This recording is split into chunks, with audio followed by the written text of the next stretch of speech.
The warnings were not whispered. They were delivered in writing through 3 separate diplomatic channels, with language so precise and so unambiguous that no government receiving them could claim confusion about what they meant or what would follow if they were ignored. Iran received the first warning at 6 a.m. It received the second at 9 a.m. It received the third at 11:30 a.m. At noon, Iranian Revolutionary Guard Corps naval vessels moved directly into the restricted corridor in the Strait of Hormuz that those warnings had explicitly identified. At 6:14 p.m., the United States Navy made its move. What happened in those 6 hours between Iran's decision to ignore 3 formal warnings and the U.S. Navy's response is one of the most consequential sequences of events in the Persian Gulf since the tanker wars of the 1980s. It is a sequence that the Iranian government did not believe would end the way it ended. It is a sequence that Washington did not want to execute but had been building toward for months. And it is a sequence whose consequences are now rippling outward through global oil markets, through allied capitals from Riyadh to Tokyo, through the command structures of every naval force operating in the Indo-Pacific, and through the diplomatic architecture of a region that was already stretched to its breaking point before today.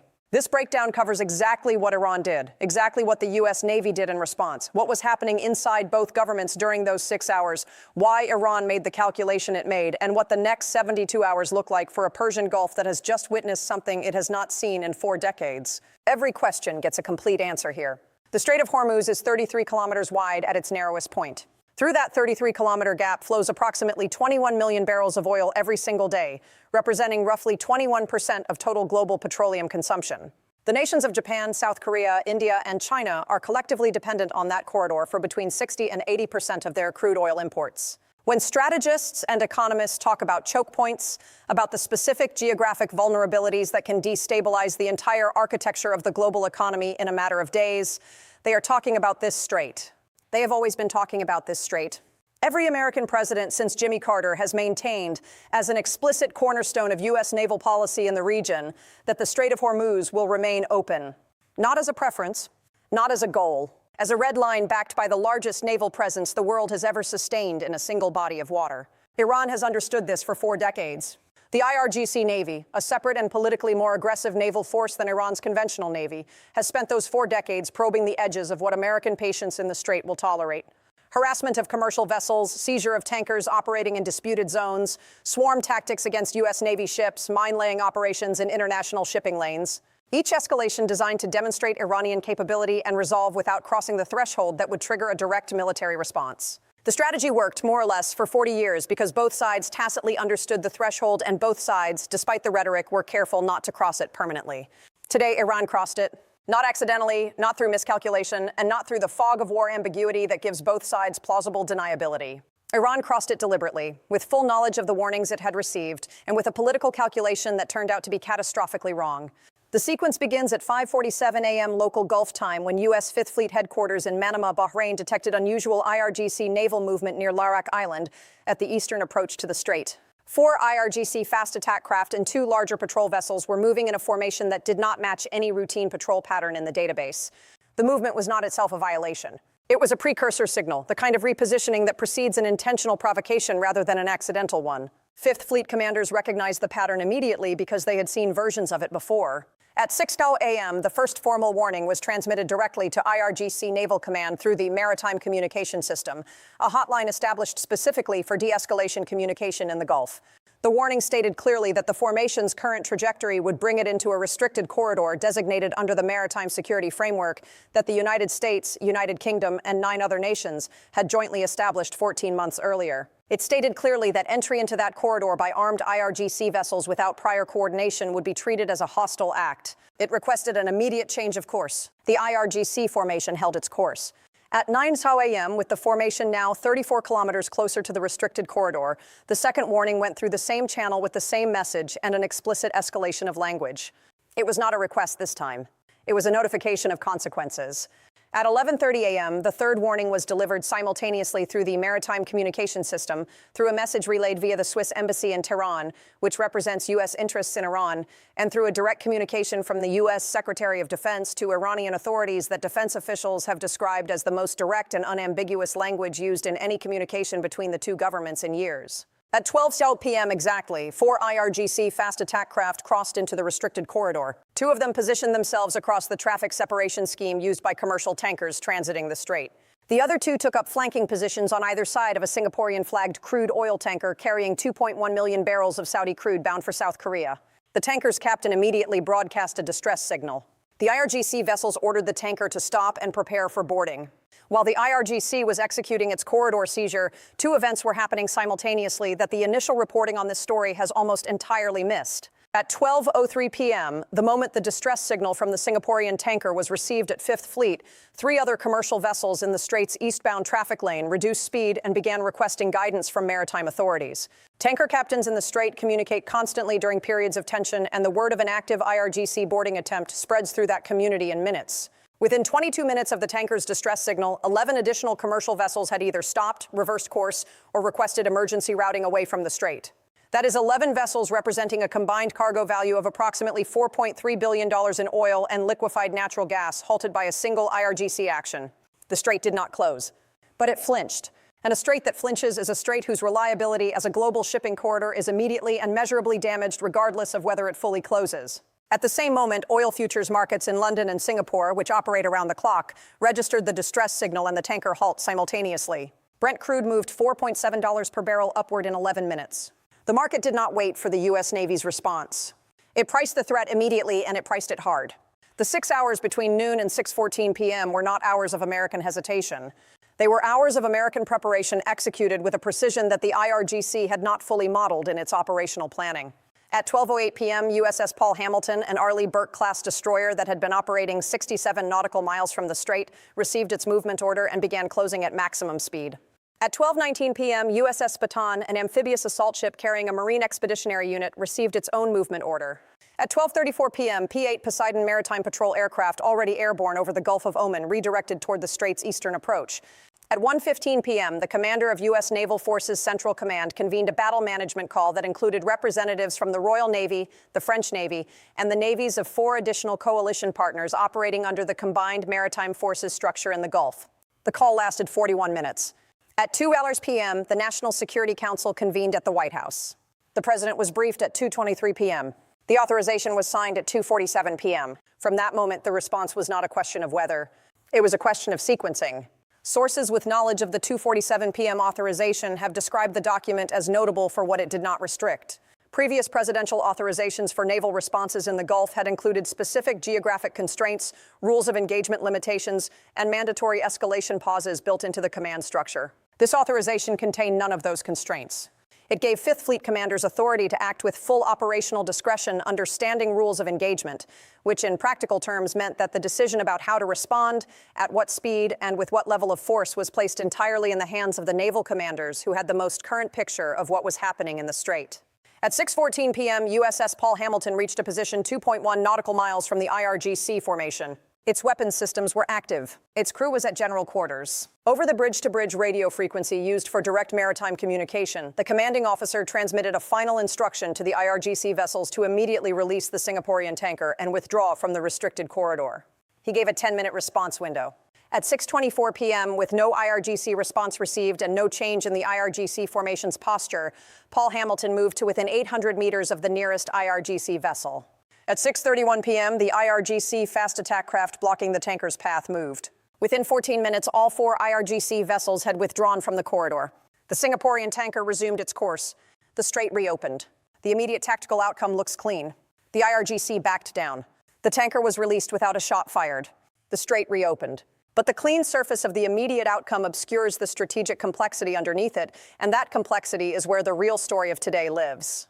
Iran did not move its vessels because the USS Paul Hamilton scared it in the moment. Iran moved its vessels because the full architecture of what was deploying toward the Strait in those 6 hours became visible to IRGC commanders, and the full architecture was something their operational plan had not accounted for. The P-8 Poseidon aircraft overhead gave American commanders a real-time picture of every IRGC vessel in the Gulf. The coalition call at 1:15 p.m. had activated Royal Navy and French Navy assets that were now also moving. The Marine Expeditionary Unit on USS Bataan represented a ground force option that the IRGC's fast attack craft have no answer to. And critically, the authorization that came down from the White House at 2:47 p.m. was communicated to Iranian authorities through the same Swiss embassy channel that had carried the morning warnings, meaning Tehran knew before 3:00 p.m. that the authorization for full operational response had been signed. Iran did not back down at 6:31 p.m. because of what it saw in front of it. Iran backed down because of what it knew was behind that. Why did Iran take the action it took in the first place, knowing the warnings were real and the authorization was coming? The answer requires looking at the internal political pressures driving IRGC decision-making in the past 30 days. The IRGC is not a monolithic institution that makes unified decisions through a clean chain of command. It is a bureaucratic organization with competing factions, competing commanders, and competing institutional interests that sometimes produce actions which the political leadership of the Iranian state does not fully anticipate or endorse. The faction within the IRGC that planned and executed today's Strait operation was operating on a specific calculation that a dramatic demonstration of Iranian capacity to disrupt global shipping, even a temporary one, would restore domestic credibility that the IRGC has been hemorrhaging since its broader regional strategy began showing visible failures. The calculation was that the United States would respond with warnings, with diplomatic pressure, with the threat of force, and that Iran could withdraw at the last moment, having demonstrated resolve without triggering the kinetic response. It was a calculation that had worked before, in 2019 and 2021, in various forms throughout the preceding decade. Today it worked again in the narrowest possible sense. The IRGC withdrew before a shot was fired. But it did not work in the strategic sense. It did not work because the architecture of the American response that Iran saw deploying in those 6 hours was different from anything it had seen before, and the difference has permanently changed the cost-benefit calculation for the next attempt. This shifts the regional power balance in ways that are already being measured in Riyadh, in Abu Dhabi, in Doha, and in every other Gulf capital that watched today's events in real time. For Saudi Arabia and the UAE, the 6-hour sequence produced a clarity they had been waiting for. The United States demonstrated today that it will respond to IRGC provocation in the Strait with speed, with coalition coordination, and with a presidential authorization that removes the hesitation that Gulf states have privately worried about for years. That demonstration has a direct and immediate effect on every bilateral negotiation involving American security guarantees in the region. A security guarantee from a partner that responds in 6 hours with full operational authority is worth significantly more than a security guarantee from a partner whose response timeline is measured in days and whose authorization process is measured in committee meetings. Saudi Crown Prince Mohammed bin Salman received a call from the U.S. National Security Advisor at 7:15 p.m. Gulf time. The call lasted 34 minutes. Saudi state media reported it as a consultation on regional security. Gulf analysts with knowledge of the relationship described it as a reassurance call that delivered exactly the reassurance the Saudis needed to hear. China's response to today's events is more complicated and more consequential than any other external reaction. China imports approximately 1.76 million barrels of oil per day through the Strait of Hormuz. Every hour that Strait was functionally disrupted today cost Chinese importers and the Chinese economy in ways that Beijing's economists are quantifying tonight with considerable precision and considerable displeasure. China's foreign ministry statement, released at 8:10 p.m. Beijing time, called for restraint from all parties and respect for freedom of navigation, which is the most diplomatically useful thing Beijing could say because it simultaneously criticizes Iran for the disruption and criticizes the United States for the military response without committing to a position that constrains Chinese policy options going forward. But the private communications from Beijing to Tehran in the past 3 hours have been considerably less balanced. Chinese officials have made clear to their Iranian counterparts that today's disruption to Hormuz shipping is not acceptable to Beijing and that a repetition would produce consequences for the China-Iran relationship that Tehran does not want to absorb on top of everything else it is currently managing. China does not want to be Iran's protector when Iran is creating problems for Chinese energy supply. That message, delivered privately and clearly, is the single most significant check on future IRGC action in the Strait that exists in the current environment. It is more powerful than American threats and more immediate than European diplomacy. Japan and South Korea, which together account for a combined 6.2 million barrels of daily import through the Strait, have both raised their energy security threat levels tonight. Japan's chief cabinet secretary made a statement at 11:30 p.m. Tokyo time calling on all parties to ensure the uninterrupted flow of energy resources and announcing that Japan was in contact with its American and Gulf partners about near-term supply security. South Korea's trade ministry convened an emergency session with major petrochemical companies to assess inventory buffers and alternative supply options. These are not dramatic responses. They are administrative responses. But administrative responses from the world's third and fourth largest economies to a 6-hour disruption of one shipping lane tells you everything about how thin the margin of tolerance for Hormuz instability actually is among the global economies that depend on it. The IRGC's credibility with its own institutional base took damage today that withdrawal from the corridor cannot repair. The operational concept behind today's action was a show of force. When a show of force ends with your vessels withdrawing under the watch of an American destroyer and a Poseidon patrol aircraft, the show communicates the opposite of what it intended. Every IRGC commander who watched today's sequence play out knows that the organization attempted a demonstration and produced a retreat. That narrative, contained within the IRGC's internal culture right now, will generate pressure for a follow-up action that is more dramatic, more difficult to de-escalate from, and less likely to produce the controlled withdrawal that today's action ultimately produced. The most dangerous period in the Strait of Hormuz is not the 6 hours that just passed. The most dangerous period is the window, probably 3 to 6 weeks from now, when IRGC commanders who feel the institutional need to recover today's credibility loss attempt a second action that they designed to be harder to reverse. The U.S. Navy knows this. The Fifth Fleet's battle management team is not standing down tonight. It is documenting every element of today's response timeline, identifying the gaps, the delays, the coordination friction points that took 6 hours to resolve and that would have been exploited by a more aggressive adversary. The 41-minute coalition call, the 47 minutes between presidential briefing and authorization, the 14 minutes it took the IRGC vessels to fully clear the corridor after Paul Hamilton's final instruction. Every one of those time gaps is a vulnerability that gets addressed in the next exercise cycle, the next positioning decision, the next pre-authorization framework that reduces the decision timeline for the next incident. The response that took 6 hours today will take less time the next time. That compression of response time is the most important long-term product of today's events because it directly affects the IRGC's operational planning for any future action. An adversary that can respond in 2 hours instead of 6 has fundamentally changed the window available for a controlled provocation and controlled withdrawal. The window that made today's IRGC action strategically viable, however narrowly, may not exist in the same form the next time. The picture at this hour is a strait that is open, a tanker that is moving, an IRGC formation that has withdrawn, and a global oil market that added $4.7 per barrel in 11 minutes and has not fully given that back. The picture is a U.S. Navy that demonstrated in 6 hours what it took the United States government decades to establish as policy, that the strait will remain open, that warnings mean what they say, and that authorization to respond fully will be granted when the threshold is crossed.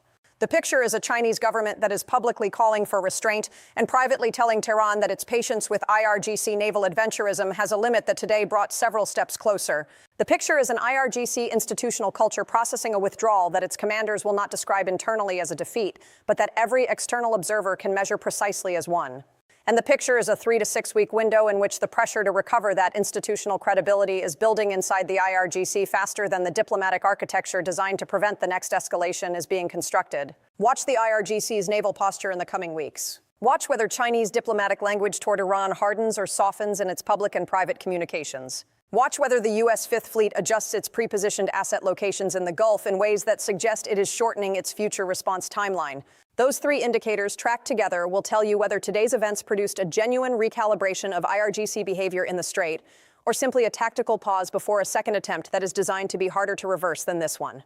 The Strait is open tonight. Whether it stays open depends entirely on whether the lessons of today's 6 hours landed with the same clarity in Tehran that they landed in Washington. The evidence so far suggests they did not land deeply enough. And that gap between what Washington demonstrated today and what Tehran absorbed from it is exactly the gap where the next crisis begins.